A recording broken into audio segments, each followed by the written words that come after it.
Kolkata RG Kar medical college ও হাসপাতালের তরুণী চিকিৎসকের নৃশংসভাবে হত্যাকাণ্ডের বিরুদ্ধে গত 8ই আগস্ট উদয়পুরের স্বনামধন্য শিক্ষক অভিজিৎদেরকে দুর্বৃত্তরার বাড়িতে ডেকে নিয়ে মারধর পরবর্তী সময়ে শিক্ষক অভিজিৎদের মৃত্যু এবং গত 14ই আগস্ট মহারানী ফাঁড়ি অন্তর্গত কুয়াইমুড়া এলাকায় মাসির বাড়িতে বেড়াতে এসে 16 বছরের নাবালিকা ধর্ষণের ঘটনায় উদয়পুরে 4টি বামপন্থী ছাত্র যুবক সংগঠন জামতলা তথা ছাত্র যুবকদের দলীয় কার্যালয় থেকে এক বিক্ষোভ কর্মসূচি পালন করে।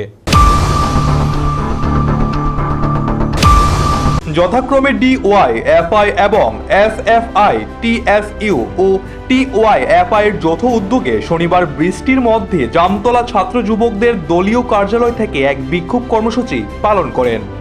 এক মিছিল করে রাধাকিশোরপুর থানার সামনে এসে বিক্ষোভ করে ছাত্র যুবকরা স্লোগান তুলে, আদিম হিংসা মানবিকতার আমি যদি কেউ হই, স্বজন হারানো শ্মশানে তোদের চিতা আমরা তুলবই। উদয়পুরে শিক্ষক অভিজিৎদের মৃত্যুতে মহিলা থানার ওসি এবং চিকিৎসকদের ঘটনায় ক্ষোভ দেখা যায় ছাত্র যুবকদের মধ্যে। সেখানে ডিওয়াইএফআই উদয়পুর বিভাগীয় কমিটির সম্পাদক শুভ চক্রবর্তী বলেন, শিক্ষক অভিজিৎদেরকে সমাজদ্রোহীরা উদয়পুর পোল্ট্রি রোডের শঙ্কর কর্মকারের বাড়িতে ডেকে নিয়ে নৃশংসভাবে শিক্ষকের উপর অত্যাচার চালায়। পরবর্তী সময়ে তার পরিবারের কাছে 30 লক্ষ টাকা দাবি করে। টাকা দিতে অস্বীকার করলে তার উপরে নির্মম অত্যাচার শুরু করে। পরে জিবি হাসপাতালে মৃত্যুর পরে ঢলে পড়ে শিক্ষক অভিজিৎদের। অপরাধীদের বাঁচাতে একটা অংশ চেষ্টা করেছেন বলে অভিযোগ করেন শুভ চক্রবর্তী। এই ঘটনা যারা দোষী তাদের উপযুক্ত শাস্তির দাবি জানিয়েছেন এবং গত 14ই আগস্ট উদয়পুর মহারানী ফাঁড়ি অন্তর্গত কুয়াইমুড়া এবং 16 বছরের নাবালিকা কন্যা মাসির বাড়িতে বেড়াতে এসে ধর্ষিতা হওয়ার ঘটনা ও কলকাতা আরজিকর হাসপাতালের তরুণী চিকিৎসকের হত্যাকাণ্ড আমাদেরকে নাড়া দিয়েছে। এই ঘটনাগুলো ছাত্র যুব সহ সমাজের সব অংশের মানুষের প্রতিবাদে সামিল হচ্ছে।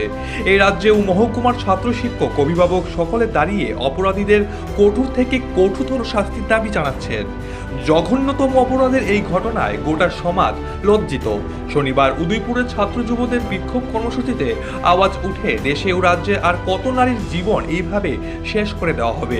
আগামী দিনে যদি এরকম ঘটনা ঘটে ছাত্র যুবকরা আরো বৃহত্তর আন্দোলন গড়ে তোলা হবে বলে জানান ডিওয়াইএফআই উদয়পুর বিভাগীয় সম্পাদক শুভ চক্রবর্তী। শিক্ষক অভিজিৎ থেকে গত 8 আগস্ট মারাত্মকভাবে পেটানো হয়েছে। আমাদের এই উদয়পুরের পোল্ট্রি রোডে বিজিবির দুর্বৃত্ত বাহিনী অভিজিৎকে বাড়িতে ডেকে নিয়ে সে জায়গার মধ্যে মারাত্মকভাবে জখম করা পরবর্তী সময়ে গত 10 আগস্ট জিবি হাসপাতাল চিকিৎসাধীন অবস্থায় সে জায়গায় মৃত্যুবরণ করে। শিক্ষককে পিটিয়ে হত্যার প্রতিবাদে আমাদের রাজ্যের উদয়পুর মহকুমার কুয়াইমুড়াতে গত 14ই আগস্ট 16 বছরের নাবালিকা কন্যা সে জায়গার মধ্যে গণধর্ষণের শিকার হয়েছেন। তাছাড়া কলকাতার আরজিকর হাসপাতালে ডাক্তারি পড়ুয়া ছাত্রী সে জায়গার মধ্যে ধর্ষণের পর খুন করা হয়েছে। এই 3টি ঘটনাকে নিয়ে আমরা এসএফআই, ডিওয়াইএফআই, টিওয়াইএফ, টিএসইউ উদ্যোগে উদয়পুর শহর আমরা বিক্ষোভ মিছিল এবং এই থানা ঘেরাও কর্মসূচি আমরা সংগঠিত করছি।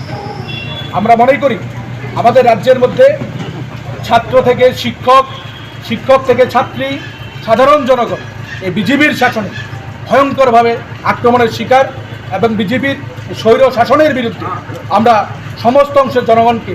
নিজস্ব প্রতিনিধি রিপোর্ট, এশিয়ান টাইমস।